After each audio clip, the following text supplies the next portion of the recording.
Oi, pessoal, bem-vindas e bem-vindos ao Mãe Star de hoje.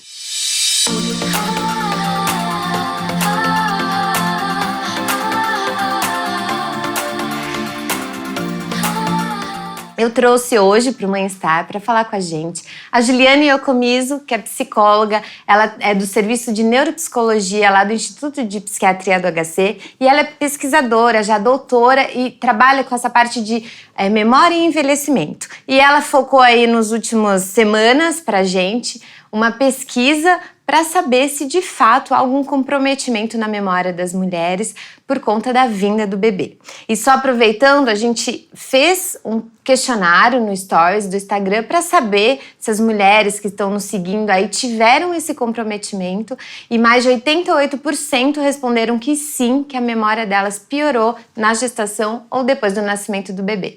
Então, bem-vinda, Juliana, muito obrigada por aceitar nosso convite. Obrigada, Aline, obrigada pelo convite, foi um prazer.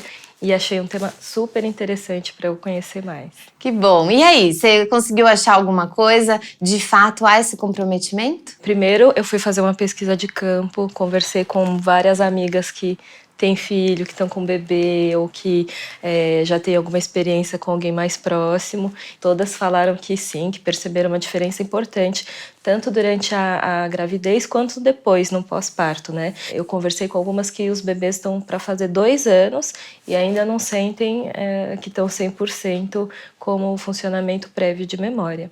E aí eu fui depois procurar nos estudos. Desde a década de 80 já existem estudos tentando descobrir isso. Então faziam testes de memória com as grávidas, comparando com mulheres não grávidas, ou então comparavam a grávida num período do começo da gestação e depois no final da gestação. E boa parte desses estudos encontrou de fato uma dificuldade de memória. Outra coisa que também aparece bastante, quando a gente está grávida e tem uma dificuldade de memória, ela é pior quando a gente não tem pistas. Então, assim, alguém vai te falar, o que era que você precisava me contar? Eu não lembro mais. E aí a pessoa fala, não, você falou que era alguma coisa que aconteceu na tua casa ontem. Então ela te dá uma pista do que você precisava lembrar. E geralmente isso ajuda. Isso mostra o quê? Que não é que quando a gente está grávida a gente não guardou a informação. É mais difícil de pescá-la dentro da cabeça. Imagina um mar cheio de coisas que você tem que guardar, né? E a hora que você precisa lembrar dela, o difícil é você pescar essa informação certa. Mas ela está lá. Então você já está dando uma dica. Talvez a gente pode, sabendo que vai ter esse prejuízo, tentar associar para poder pescá-la mais facilmente. Exatamente, exatamente. Então, algumas técnicas para você guardar com palavra-chave, usar um alarme, colocar uma palavra só para você lembrar o que você precisa fazer, o que você precisa falar. Tudo isso ajuda. Pensando na parte da reabilitação neuropsicológica, a gente tem algumas técnicas para compensar quando a nossa memória não está boa. Auxílios de memória, ou memory aids em inglês. Não existe uma técnica certa, uma técnica que todo mundo fala, não, essa todo mundo tem que usar, é a melhor. Porque depende muito do estilo de cada mulher. Todos nós temos um perfil cognitivo diferente. Então, provavelmente, eu e você, a gente não guarda a informação do mesmo jeito. Uma de nós pode guardar mais o tamanho, a cor, o volume, a outra pode mais guardar assim, é pequeno, é baixo, eu gosto, eu não gosto, isso tem a ver com a história da minha vida. Então não dá pra gente falar que tem uma técnica melhor para todo mundo. Mas tudo que você sistematizar e não precisar pensar nela ativamente ajuda. Coisas que você já deixa ali, vamos dizer, no seu lado mais passivo da memória. Chave, coisas assim, ter sempre uma rotina da hora que você vai deixar a chave no lugar dela, na hora que você vai tirá-la da bolsa. Bolsa de mulher, a gente troca de bolsa igual troca de roupa. Então, o que a gente pode fazer?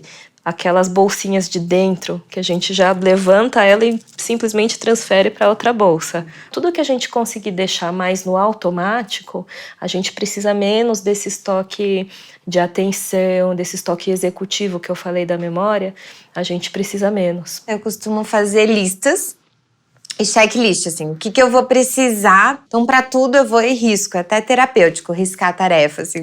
Isso também ajuda, tirar da cabeça e pôr no papel. Exatamente. Colocar em qualquer outro lugar. A gente hoje usa muito celular para tudo, né? O celular eu falo que é meu hipocampo externo, que é a região do cérebro ligada à memória. Eu falo é meu terceiro hipocampo porque eu ponho tudo lá.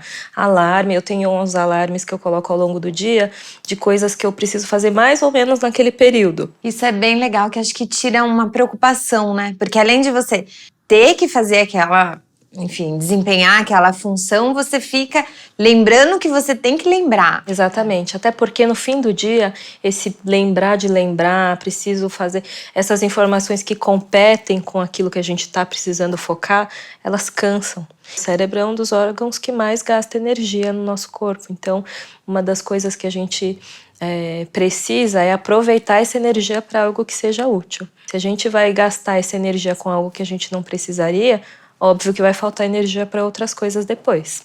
E esses estudos mostraram a causa dessa piora da memória na gestação e pós-parto? Os estudos focaram bastante no aspecto hormonal, no impacto que os hormônios que vão se alterar durante a gravidez, eles provocam, né, na memória. A prolactina, né, que tende a ir elevando conforme o desenvolver da gestação, na verdade, ele tem um papel positivo. Quanto mais alto o nível de prolactina, melhor a função executiva da mulher, né? O que é essa função executiva? Programar passos, planejar como que a gente tem que fazer algo em etapas, tomar decisão, ter flexibilidade mental. Tudo isso vai poder melhorar com o aumento da prolactina. Provavelmente isso aumenta justamente porque a memória cai devido a outros hormônios. Então, parece que o corpo faz uma compensação. Eu estou mais esquecida, mas então eu vou me planejar melhor, né? Mais ou menos isso.